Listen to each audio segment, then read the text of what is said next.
The wind had a way of speaking out here, low, steady, and lonesome, like it carried the voices of men who'd long since gone to dust. Sawyer Briggs had grown used to it.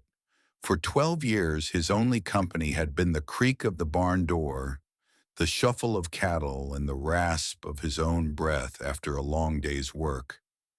He wasn't a man who dreamed much anymore.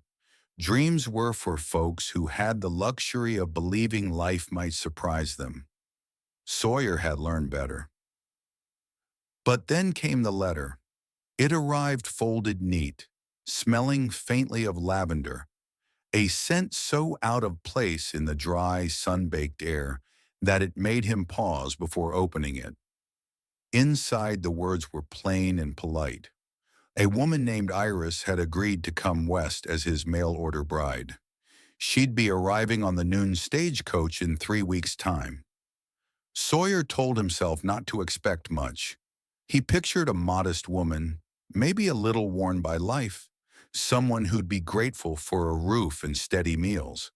That was all he needed. Someone to share the silence. But as the days passed, he found himself glancing toward the horizon more often, listening for the distant rattle of wheels. And though he'd never admit it, a small, stubborn ember of hope began to glow in the quiet corners of his heart. What he didn't know was that the woman stepping off that coach would not be the one he'd imagined, and her arrival would shake the very ground he stood on. The morning of her arrival, the sky was the color of pale ash, the kind that comes after a long fire has burned itself out. Sawyer was up before the sun, though he'd barely slept. He told himself it was just another day, chores to do, fences to mend, cattle to check.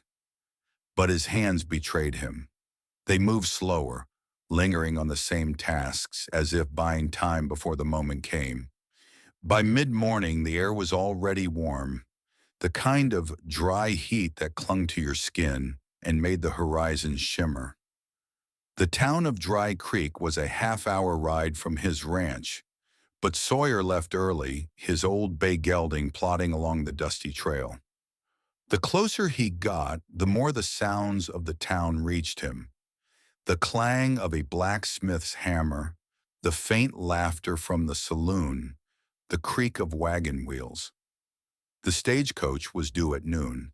He tied his horse outside the general store and leaned against the hitching post, hat brim low, trying to look like a man who wasn't waiting for anything in particular.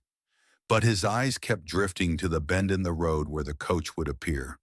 When it finally came into view, a cloud of dust trailing behind it, Sawyer felt something tighten in his chest. The coach rattled into town, the driver pulling hard on the reins, the horses snorting and stamping as they came to a stop. The first passenger to step down was a traveling salesman, his arms full of sample cases. Then came a woman with 2 small children, greeted by a man who swept them into his arms. Sawyer's gaze moved past them, and then stopped. She stepped down slowly, one gloved hand on the rail, the other lifting the hem of her dress to keep it from the dust. The sunlight caught her hair, not the dull brown he'd expected, but a deep, burnished gold that seemed to hold the warmth of the sun itself. Her face, it was the kind of beauty that made the air feel thinner, the kind that didn't belong in a place like Dry Creek. Sawyer's first thought was that there'd been some mistake. This woman couldn't be Iris. She looked like she belonged in a city ballroom, not on a lonely ranch with a man like him. But then her eyes found his, clear, steady, and searching, and she smiled. Not the polite, guarded smile of a stranger, but something warmer, as if she already knew him. Sawyer felt the ground shift beneath him. He stepped forward, touching the brim of his hat. "Ma'am," he said, his voice rougher than he intended. "Iris," she replied, her voice soft but carrying easily over the noise of the street. "I'm glad to finally meet you, Mr. Briggs." Her presence drew stares from every corner, the shopkeeper pausing mid-sale, the blacksmith leaning on his hammer, even the saloon doors swinging open as a few curious faces peeked out. Sawyer could feel the weight of their eyes, the unspoken questions. He offered his arm, and she took it without hesitation. As they walked toward his horse, he caught the faint scent of lavender again, the same as the letter. But beneath the surface of that moment, something else stirred. There was a flicker in her gaze, quick and almost hidden, like a shadow passing over sunlight. And though she smiled, Sawyer couldn't shake the feeling that Iris carried a secret, one that might explain why a woman like her had come all this way to marry a man like him. And in the quiet space between their words, the wind seemed to whisper a warning he couldn't quite hear. The stagecoach dust still hung in the air when Sawyer helped Iris onto his horse. He'd brought the bay instead of the wagon, partly because the wagon wheel needed fixing, partly because he wanted to see how she'd handle the ride. She didn't hesitate. Her gloved hand rested lightly on his forearm as she swung up behind him, skirts gathered neatly, her posture straight as a fence post. Most women from the East would have fussed, complained about the dust, the heat, the smell of horse sweat. Iris said nothing. Sawyer mounted in front of her, feeling the faintest brush of her knee against his hip. It was a small thing, but it unsettled him more than he cared to admit. They set off down the trail, the town fading behind them until it was just the two of them and the endless sweep of prairie. The land rolled out in every direction, golden grass bending under the wind, scattered mesquite trees casting thin shadows, the far-off blue smudge of the hills. For a while the only sounds were the steady clop of hooves and the creak of leather. Sawyer wasn't much for talking, but the silence between them wasn't the easy kind he'd imagined sharing with a wife. It was taut, like a rope pulled too tight. "You've got a fine horse," Iris said at last, her voice low, almost thoughtful. "Had him near 10 years," Sawyer replied. "Knows the land better than I do." She nodded, her gaze fixed on the horizon. "It's, different here. The air feels bigger." He glanced back at her. "Bigger?" She smiled faintly. "Like there's more of it. Back east, the air feels crowded. Here, it's like you can breathe all the way down to your bones." Sawyer didn't know what to say to that. He wasn't used to people talking about the land like it was alive. They rode on. The sun climbed higher, the heat pressing down, the smell of dry earth rising with each gust of wind. A hawk circled overhead, its shadow sliding over the grass. Sawyer found himself wanting to ask her why she'd come. Not the polite reason in the letter, but the real one. Women like Iris didn't just pack up and head west to marry strangers, unless there was something they were leaving behind. But before he could speak, she asked, "Do you live far from town?" "About 6 miles," he said. "Close enough to ride in when I need supplies. Far enough that no one comes calling unless they mean to." She gave a small, unreadable smile. "I think I'll like that." Something in her tone made him glance back again. Her eyes were on the horizon, but there was a flicker there. Not fear exactly, but something close, like she was measuring the distance between herself and whatever she'd left behind. They passed a dry creek bed, the cracked earth littered with sun-bleached stones. Sawyer slowed the horse to cross, and for a moment Iris's hand tightened on his side. It was instinctive, but it sent a strange current through him. Not just attraction, but a sense of responsibility, of wanting to shield her from whatever shadows followed her. When they reached the rise that overlooked his ranch, Sawyer reined in.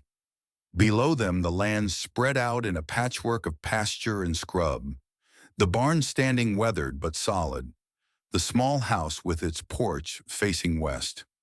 "That's home," he said. Iris studied it for a long moment. "It's quiet," she said finally. "Too quiet?" She shook her head. "No, just the kind of quiet that makes you hear your own thoughts." Sawyer didn't know if that was a good thing or not.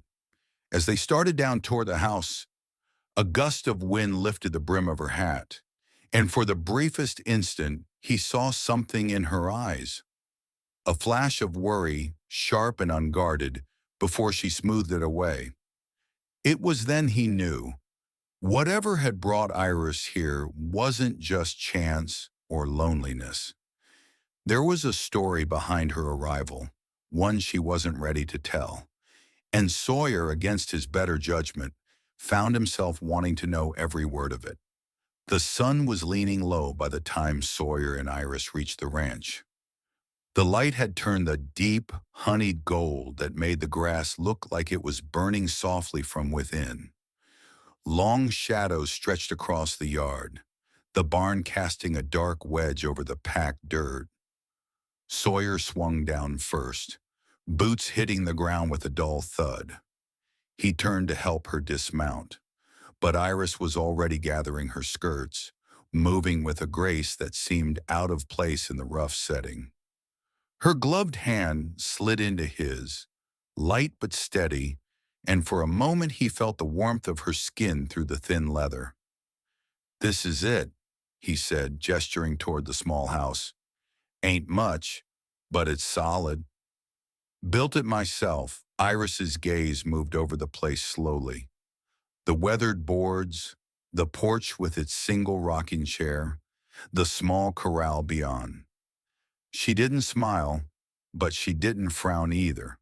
Instead, she stepped forward, her boots crunching on the dry earth, and ran her fingers along the porch rail as if testing its strength. Inside, the air was cooler, shaded from the day's heat. The scent of pine from the floorboards mixed with the faint aroma of coffee grounds left in the pot. Sawyer felt a sudden, sharp awareness of how bare the place was. The plain wooden table, the single shelf of dishes, the bed in the corner with its neatly folded quilt. "I'll get you some water," he said, moving toward the basin. She removed her gloves slowly, laying them on the table. Without them, her hands looked delicate, but there was a faint mark on her left wrist, a pale line, almost hidden. Sawyer noticed it, but said nothing. They ate supper in near silence, beans, cornbread, and coffee. Iris ate politely, but her eyes kept drifting to the window, as if measuring the distance to the horizon. "You'll get used to the quiet," Sawyer said finally. "I don't mind quiet," she replied. "It's the kind of quiet that lets you hear things you didn't know were there." He frowned slightly. "Like what?" She looked at him then, her gaze steady. "Like your own thoughts. And sometimes other things." The words hung between them, strange and heavy.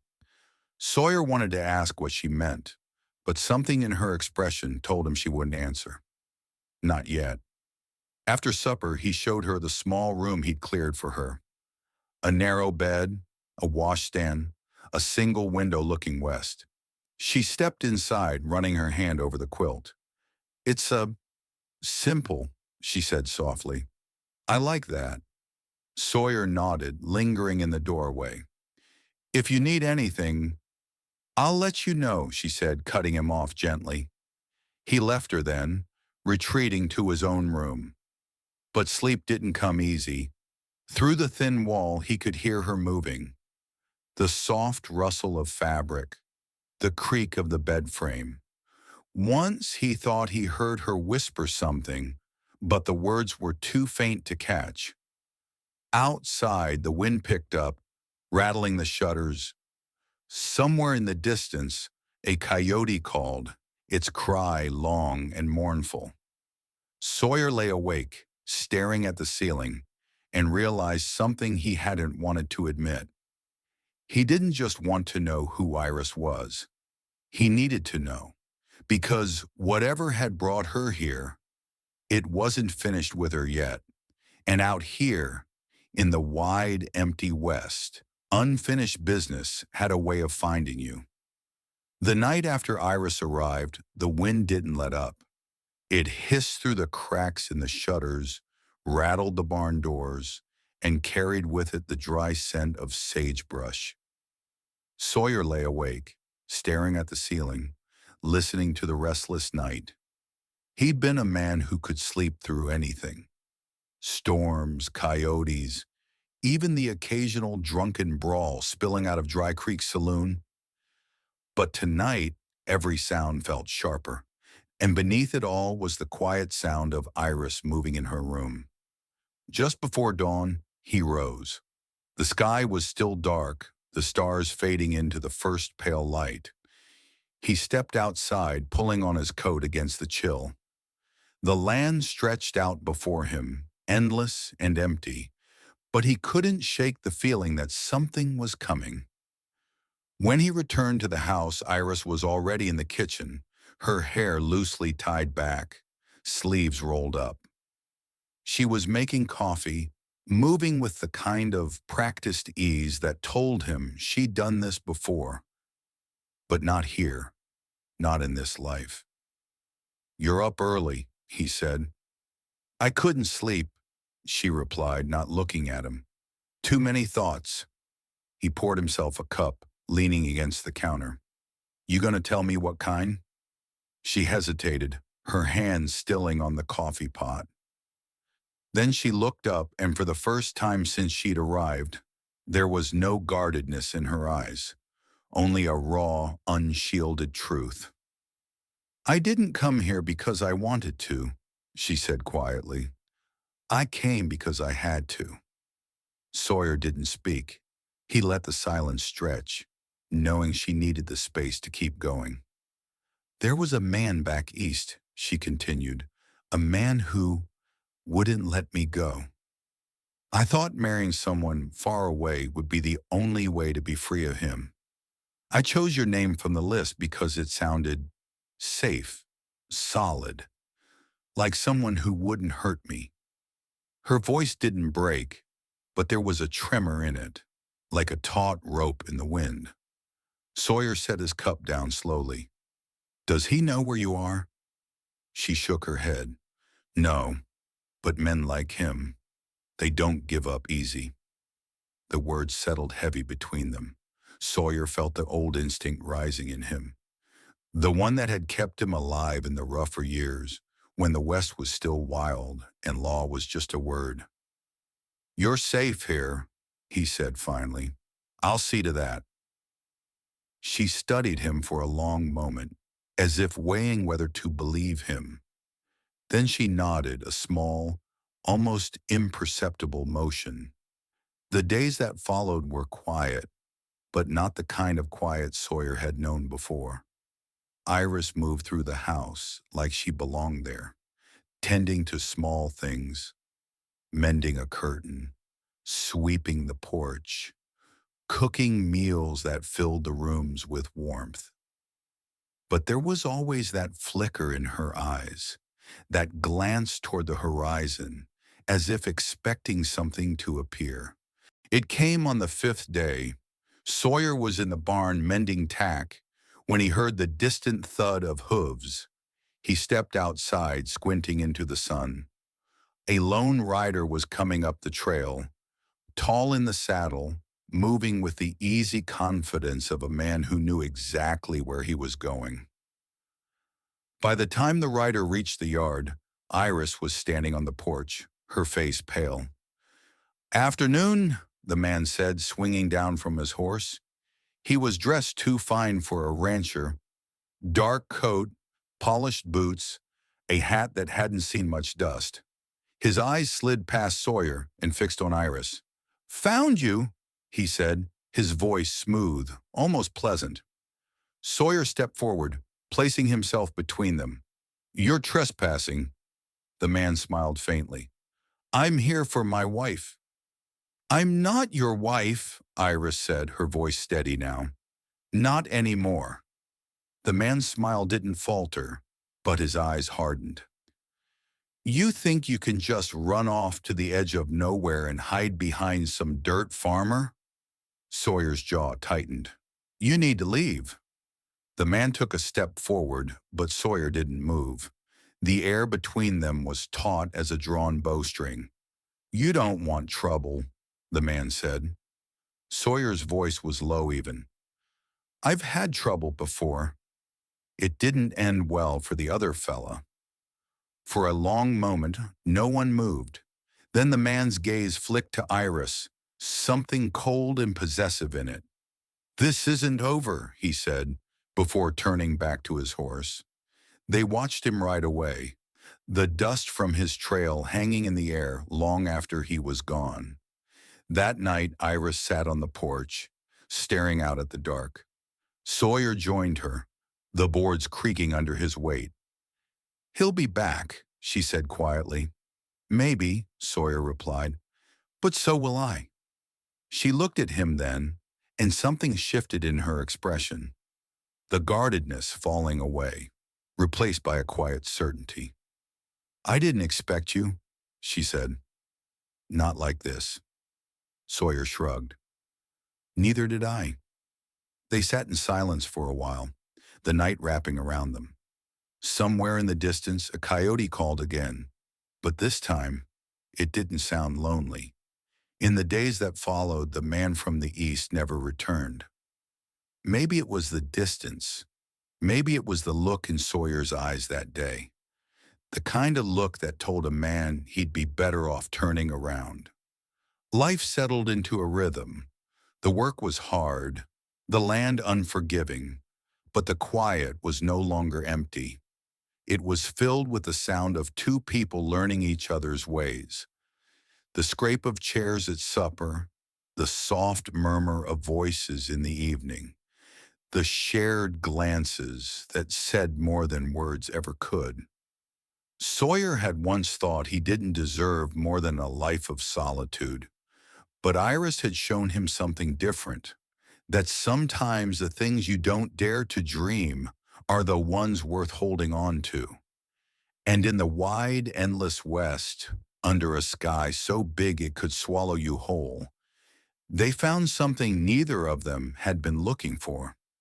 A place where the past couldn't reach, and the future was theirs to build.